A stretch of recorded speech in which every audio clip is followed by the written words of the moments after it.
So far, we've been using the sentence structure e, verb, ana to describe actions happening right now in the present. But sometimes we want to talk about things that have already happened in the past or will happen in the future.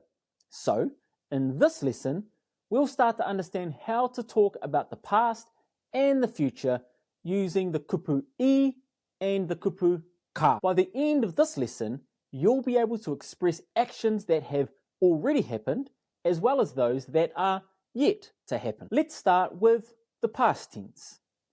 In Te Reo Māori, we use the word I to indicate that something has already happened in the past.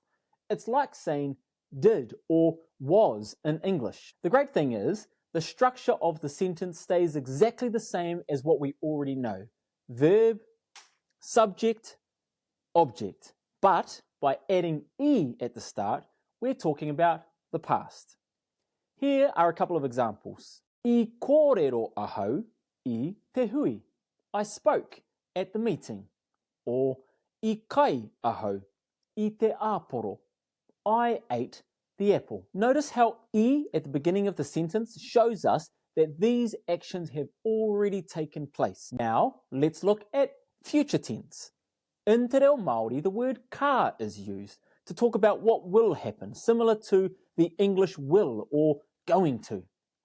Just like with the past tense, the sentence structure remains exactly the same, but by adding ka at the start, we're signalling that the action will happen in the future. Here are some examples. Ka kōrero ahau I te hui. I will speak at the meeting. Ka kai ahau I te āporo. I will eat the apple.